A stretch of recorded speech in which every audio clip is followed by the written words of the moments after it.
Spokane listens when business talks. Welcome to Business Talks, the region's only local business talk show with your host, Ryan McNeice. Business Talks is brought to you by our friends at STCU and Well Dressed Walrus. Now, let's get down to business with Business Talks.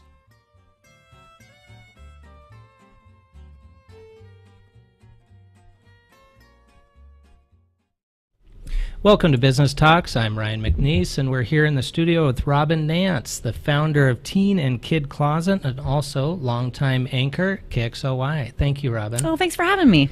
We had you on the show last year, and we continue to talk over the last year of bringing you back because so much is happening and continues to happen with Teen and Kid Closet. Number one, you're doing quite a bit of rebranding as we speak. Tell us about that. So about 6 months ago, we combined forces with another organization. So we, for 10 years, had been just Teen Closet, in which we cared for just teenagers in foster care, teenagers in poverty, and homeless teenagers. But we combined with another group. It was called the Clothing Perk because they handled the little kids. Right. So they took care of and clothed babies through 12-year-olds, and we carried on.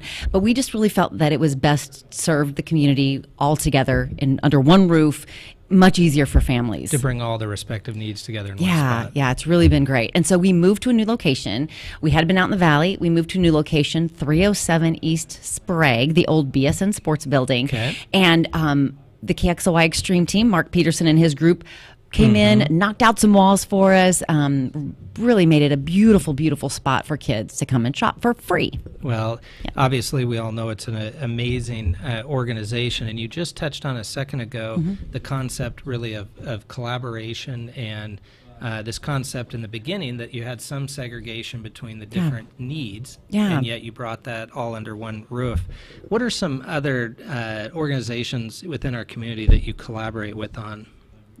Well, it's really amazing. I have found that when we first started about 10 years ago, a little more than 10 years ago, it was a nonprofit, every man for himself kind of thing. You know, we're all vying for donation dollars. They're valuable and not, and everybody has to make a decision on where to hand out their money when they're coming to charitable organizations. But in the last few years, it's been amazing to see this kind of regrouping within the nonprofit world. So Embrace Washington, which is a fantastic organization. It was founded by Kevin Parker, former state senator, and is headed by a fantastic woman who is just a bull in a china shop when it comes to like getting things done. She's amazing. But they basically take care of everything when it comes to kids in foster care. They support, they throw parties for social workers, they do a giant Christmas party, they grant wishes to kids. It's amazing.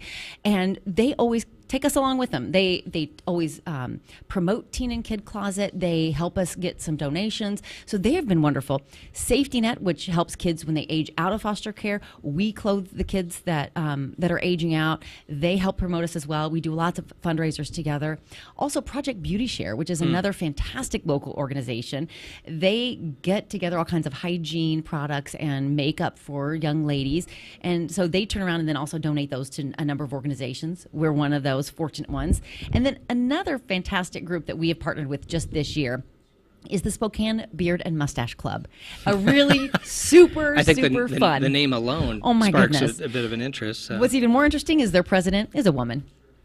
Okay. They're fantastic. Okay. So she's called a Whiskerina. See, and so you make your own beer. It's so much fun. So they choose a nonprofit one a year and then just support them for a whole year, do donations, volunteer. And so we were fortunate enough, Embrace Washington and Teen and Kid Closet combined, and they're raising funds for us and supporting us for a year. And it's really so heartwarming, I think, to see everybody coming together just for the cause of kids. Well, Robyn, I think there's several kind of complex points there. I think that you make that you're illustrating really well is, number one, you are right, within Spokane or any community, folks have to vie for those respective dollars, and that's a very good point. But interestingly, I think what you're describing is not only do they have to vie for those dollars, those same folks are actually coming together to attempt to not have gaps in service, I think, is what I'm that's hearing, because these have a lot of exactly crossover. We do. And we're not duplicating services. We all are caring for the same group of kids. We are just doing different things Right. to support them. And what's really great is some of the folks from Safety Net started a networking.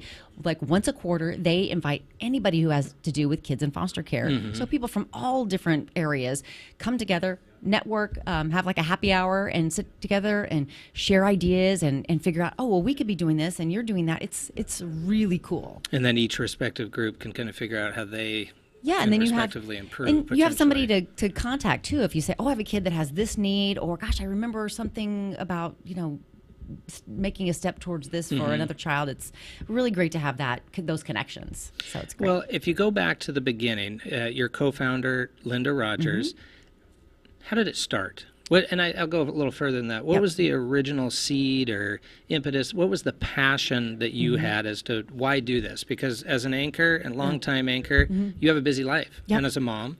Well, one of my duties at KXLY, and I started this in, I think, 2004, was my feature Wednesday's Child, which once a week I feature kids on KXLY that are in desperate need of adoption. These are kids, most of them are over the age of 8, and a lot of them are teenagers. And I have always kind of had a heart for those kids, especially after meeting so many of them and realizing they need something, and I can't be a foster parent to all of them. Although but you what may can want I do? to, but yeah. I kind of want to, some of them. No, I understand. But I had met Linda Rogers when I had done a story on just the desperate need for foster families. So I met her along with another foster parent recruiter, and we hit it off. And she said, a lot of people can't be foster parents, but there are other things they can do and other ways the community can support them. Other ways to contribute. Let's get together over coffee and kind of figure some of those things out. And let's talk about it. So we'd planned to meet for coffee, and in the meantime, both of us watched this story that Peter Jennings, was anchoring one night on ABC News about a girl in Florida who started this little boutique for teenage girls in foster care. We both saw it. We're both really fired up about it, and we're like, this is amazing. That's interesting that you both were essentially moved at the same time. Yeah, and so we met for coffee and said, I asked her, she'd been in that community, she'd been a foster parent for 20 years, and I said, well, is there anything like that for area kids? She says, I have never heard of anything like it. So we said, let's do it. Let's do it. Well, and I think that's a good point. You have had the ability to do it. You've had the platform to do it. And you often hear that individuals will feel moved that, hey, I have a voice, and maybe for folks that don't have as much of a voice, but you also have the platform to potentially make a difference, and that's what you've done. And we not a lot of brains between the two of us. We have the big hearts, but not, and we joke about it now because the joke is that if we had known what it was going to take to get where we are, I'm not sure we would have gone there. So it's almost better. I don't think there's an organization out there, professional, nonprofit, et cetera, that ignorance is bliss. If you knew what you didn't know at the beginning, you might, but then look where you are. It's true. At this point. And look how many more kids we have helped. That's what I keep thinking back at when I think, oh my gosh, it's been such a mountain to climb, and so we have so much farther to go. But if you think about it, it's like, oh, but we helped thousands of kids already. Yep. And You've we have made a thousands difference. more to do. You've made a difference in many more ways as you continue to collaborate with these individual nonprofits and otherwise here in our community. There's going to be many, many more stories. But as you're indicating, there are lots of stories that can illustrate what this organization is. And sometimes that is difficult with nonprofits or otherwise, but with nonprofits, that telling the story and having people understand not only the need, but then maybe how that organization effectively fulfills that need. Sometimes it's difficult to get that story across. Yeah. Why don't you give us a couple stories that maybe do illustrate not only the need, but how it works? Last night, I was actually working in the closet last night, and there was a grandma who came in, and she has 3 grandchildren that she and her husband now have custody of. This woman was asthmatic, and like she said, she was not very healthy, but she has a 9-month-old baby, a 2-year-old, and a 5-year-old at her house now that she's caring for. She came in and said, we weren't planning on raising our grandkids. We financially were not at all. We are in a desperate situation, and we're so grateful that you're here to help. So I helped her round up lots and lots of clothes. They're all free. Those kids can be referred in another 6 months. So what happens is a social worker, or oh my goodness, so many different organizations can refer. Social workers, school counselors, somebody from Head Start has referred. We've had attorneys refer. We had I got a referral today from Sacred Heart. Just all different, basically. Organizations or individuals who are in the know of a family situation. Yeah, somehow the issue almost naturally seems to come to them in that respective profession that they're in. So they can go online and refer a kid to us to come and shop for free, and then we basically take it from there. We'll contact them, set up an appointment, and like for the woman who had little bitty kids, it's okay if you don't bring your kids, but when it comes to the teenagers, we really like them to shop for themselves. To give them an opportunity to make the decision for themselves, see how this is benefiting their lives. And you yourself have been very involved within the foster care program as well. So you're seeing all aspects of the needs within this community. Yeah, we became foster parents about a little more than 3 years ago, and we just every 3 years you have to get recertified. So we just got our recertification, and we've had 4 kids in our home since then. We usually take the little bitty ones. We now have a 9-year-old who's amazing, but to see these kids in their circumstances, it's totally different. It's to learn kind of what is going on behind the scenes, and then to see the need. I mean, I literally have had kids come with nothing. I had one little one came with pajamas, and then one came with a whole bunch of stuff that wasn't his and didn't fit. And not applicable. It was really, really strange. Yeah, it was really strange. Why do you even have this? Yeah, it's I'm not sure. And so it's been really eye-opening, that part of it. But we'd started Teen and Kid Closet years before that. And, just seeing what we see, you sometimes know a story and you sometimes have no idea what's going on. For you just mentioned the recertification for individuals that would be interested in the foster care side of it. When you mention certification and or barrier to being able to do it, how hard is it, for lack of a better phrase, or what is the process to be able to do what you've done? Gosh, always start with just going online and doing some research. Doing some investigation. Yeah, a little bit. And then there's an orientation. Before you do anything else, the DSHS puts on an orientation. It's a couple of hours, and you will get a pretty good idea if this is something you really want to do or not. Are you in up for that this? time. And does this work for your life? And then it talks about the strenuous process to becoming a foster parent, and it should be strenuous. I mean, these are children with a lot of needs that come into your home. And so then you go, so if you go through the orientation, decide this is what you want to do, then it's a whole set of things. It's you take classes. It's 24 hours. I'm not sure. I can't remember exactly, but it's a lot of hours. Total classes? Class time. Class hours. And then it's background checks and home studies, and it's a process, but absolutely should be. Well, and an opportunity on both sides, meaning it should be rigorous, but at the same time, obviously, should be avenues for people that want to do it, because it's an opportunity for the kids and for the parents and families. Yeah, and the need is so great. And I know that every year I feel like they say, it's never been worse, it's never been worse. But we have kids right now that I'm hearing stories that sometimes kids are coming into care. They have nowhere to put them. They're literally taking them to hotels. They're having to stay in a hotel overnight until they can try to track down a family. Sally's house is an emergency foster home at Salvation Army. They're having to turn people away. They just don't have the room. The need is so great right now. Well, and you're seeing it up close. You're seeing it through your schedule with KXLY. You're obviously seeing it with Teen Closet as a foster parent. So you do see it up close. Interestingly, it's ironic how folks can go through their lives and not even know that exists until you pull back the veil and realize how much is going on, how much collaboration in our community is going on to fulfill these needs. Let's come right back, because I do want to talk about some of the upcoming events that you have going. One exciting one is Socktober Dash. So let's come back after a short break and talk about Socktober Dash. Thank you. Welcome to Tom Sawyer Country Coffee. Tom Sawyer Country Coffee only roasts the finest organic coffee for our signature blends. Enjoy a cup at our coffee shop and local businesses and organizations across the region. I'm Tom Sawyer, and we choose the Pacific Northwest.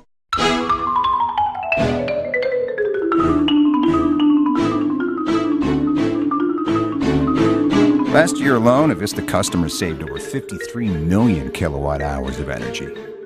Enough to power more than 4,000 homes for an entire year. Way to save, everyone. Way to save. Find your way to save at avistautilities.com. What? You haven't been to the library lately? Stop in today and see that the library is more than books. Spokane County Library District facilities feature on-site technology, including Wi-Fi, computers, and printers, as well as free use of meeting rooms. The Library District offers events and programs for all ages, from story times to career development and employer classes to Social Security workshops. Our staff is well trained and happy to help. Find out more about your library at scld.org. Welcome back to Business Talks. Ryan McNeice here in the studio with Robyn Nance, Teen and Kid Closet. Robyn, we were talking about so many aspects of Teen and Kid Closet, as well as the foster care program and the extreme needs in our community. To fulfill those needs, it takes a village, so to speak. It takes a lot of collaboration. You've spoken about that. What are some of the events that are coming up that allow members of the community to come out and contribute, take part, and really kind of further promote what you're trying to do? We have a couple of real easy ones, but one of the easiest, I would say, would be every month. Papa Murphy's. There are 7 locations of Papa Murphy's that take part in. It's a donation drive. Actually, it doesn't, all you do is go buy pizza. Right. So the second Thursday of every month. I know you can. I like pizza. And you have kids who probably like pizza as well. Absolutely. So it's the second Thursday of every month. Papa Murphy's, 7 locations, as I mentioned, basically give 9% of their profits to Teen and Kid Closet to help us keep the doors open. And they've been doing it for years. That's actually, from a percentage standpoint, it's substantial. It's fantastic. If you were hearing 2%, 1%, 9%. 9. And it is, I'm going to try to get them all if I can. It's the shop on 29th, Northwest Boulevard, Francis, I know I'm going to forget some, Trent, Argonne and Trent. This is like an Oscar Airway speech. Heights. You do not want to forget your I know agent. I'm going to, and I just already drew a blank. But Robyn, there's a handful. There's a handful, but almost all Papa Murphy's in Spokane Valley. So I also, we post it every month on the Teen Kid Closet Facebook page. So if you just follow us, like our page, and then you can get the updates. And all you do, just go buy pizza. You don't have to do anything extra. But along with that, in October, we have a really fun program. It's called Socktober Dash. Now, Papa Murphy's participates. They let you bring in new socks. And if you donate socks, they'll give a portion off of your pizzas. Okay. And then they donate all to us, and we try to collect socks throughout the month of October. INB branches, all of them will also collect socks, and we're working on some others. And then we culminate with this really fun run. It starts at Maribel Park. It's either a 5K or a 10K, if I remember correctly. And it's a family event, so fun for the family. We encourage everybody to wear crazy socks, and we give out little coffee cards and fun little prizes for the most fun socks. And at the end of the race, there's free Papa Murphy's pizza. They cook it right there. Ben & Jerry's comes with free ice cream. I like this idea. Kind bars there. And we just do a fun run, get together. So how many years has this October Dash been occurring? It's only 2. Because we used to do this giant 50-mile relay race. It was called the TC50, I remember you that. know about that one. Yep. So we used to do that, and we did that one for 5 years, and we decided, let's be a little more family-friendly. Yeah, well, you have to be some serious runners, because it was 50 miles. You can't just show up thinking, you know what, forgot about that yesterday, but I'm going to do it today. You got to be prepared for that. You do, because there you got to have car loads going, and it was a lot of fun, but this is a lot more family-friendly. I actually just like the whole idea, how eclectic, like you said, a little bit costuming and theater with coming up with some crazy socks. It's a lot of fun, and we hope to grow that race, and we'd love any kind of sponsorship, participation, anything at all. Love, the more the merrier. I like it, and again, it's interesting to see how. And I think this is obviously a testament to yourself and to Linda for bringing in the partners that you have, that Papa Murphy's, again, not only plays their part within their own sites, within their own sales, and 9% of their sales, but also then cross contributes, if you will, They're amazing. with with this October Dash. Yeah. So I like that. It's a great idea. We have some really great partners. What are some other stories that illustrate, whether it's a 15-year-old individual in need? Tell us a little more about, for lack of a better word, a success story. We have so many stories, and if you come and volunteer, and we love volunteers, you will just really get the mission right away. I was in there working a couple months ago, and there was a group of teenage boys who all live in one home, a foster home that only takes teenage boys. And these boys came in, and they were just the sweetest. And one of them these kids also have to sometimes appear in court for, their family's cases and stuff. Right. So this boy said, I have court coming up, and I really want to look nice. So he specifically found a dress shirt, and he wanted a tie. And he was looking at clip-on ties. And we had a volunteer who was in there from the Spokane Beard and Mustache Club who was volunteering with us, taught this boy how to tie a tie. It absolutely melted my heart. I posted a picture. I was just going to say. Yeah, I did post a picture, but you can't, for anonymity's sakes, you can't show faces. Right. So that's one of the hard things when you have these wonderful stories to And not you're be wanting able to, yeah, you can't look yep. into that child's eyes and see the effect that it's having. So we have to show feet or hands or the back of a head. Well, actually, that's an interesting point, too, because in terms of getting authorization to potentially promote that individual or that story as a minor, there's got to be a guardian issue, which... And some of the kids are brought in by their parents if they are considered, if they're not the foster kids, if they're in poverty. Sometimes their bio parents bring them in, and then they can tell us that's fine, to use their picture. But we just really want to be careful. Some of the kids come in. It's really interesting to see the look on a kid who doesn't know much about us. They just know I'm going to get, to this place, and they're giving me clothes. So they, in their minds, I think they think it's a clothing bank, and it's nothing like that at all. When you think about stuff stacked up or dirty, this is beautiful. Our place is truly beautiful. It's kids walk in kind of like reserved, and then they'll start looking around, and they're like, really? I don't have to pay you any money. Nice. This is amazing. And then they'll walk around and they get to choose their own thing. Our goal really is, and it even says it on our Facebook page and our website, the goal is to really focus on the dignity of that child. Each child, whatever their circumstances, whatever their story, doesn't matter. It is about them being special. I think the psychology is actually fascinating, and the point you're making is pretty powerful, that if these kids or otherwise are used to maybe a food bank type situation where they're thinking this is a handout or this is a gift, I think, as you said, or charitable, obviously it is charitable, but to convert that psychology into what it is, which is promoting and uplifting their confidence versus that it is just a handout, I think, as you said. So I think that visual that you're describing of somebody coming in and seeing what this looks like raises that bar immediately. It does. And I've had kids who literally wouldn't look at my eyes when they come in because they're like, ugh.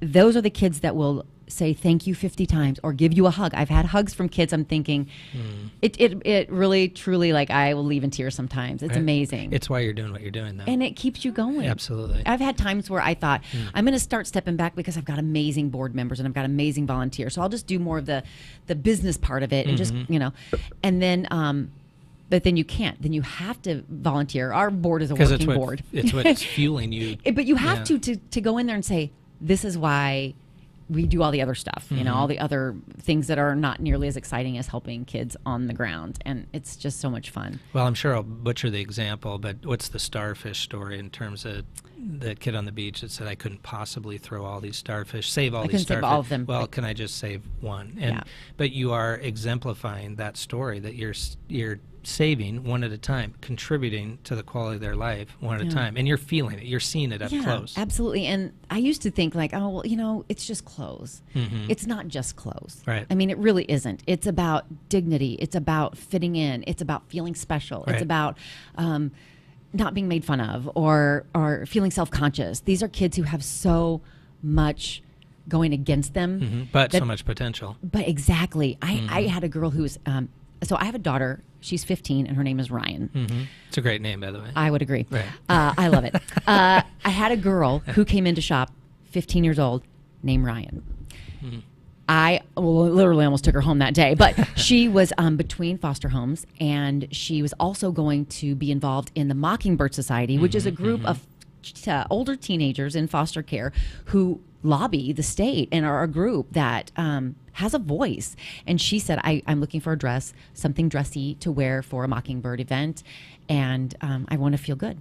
So we helped her. We found her all kinds of cool stuff, and it was all. She left thanking us repeatedly. Well, perfect example of somebody, maybe a bit cliche, but that comes into a situation and leaves potentially a different person on a different path, potentially. Robyn, thank you so much for being here. But what is the best way for folks to learn more about Teen Closet and Kids? Well, it's actually Teen and Kid Closet because of the rebranding. Right. Yep. How can folks find out more and participate more? Well, I would love to have it. Spread the word. Yeah, spread the word. And any volunteers, any donations of any kind. We take very gently used clothes and brand new stuff. We usually post that all on Facebook. So Teen and Kid Closet on Facebook, or teenkidcloset.org. Well, and I would encourage individuals just to merely even Google what it. You're doing, because the images that are coming up, I think, illustrate and exemplify what you're describing, which is this is extremely professionally done. And I think for the kids and the confidence level, you're doing a great job. Oh, thank you. Thank you for letting me spread it. Thanks for joining us. Business Talks is produced in Spokane, Washington by SpokaneTalksOnline.com, which is solely responsible for its content. Ask a question, recommend a guest, and hear this program again online anytime at SpokaneTalksOnline.com. Business Talks is brought to you by our friends at STCU and Well Dressed Walrus. Business Talks wishes you good business and a good day.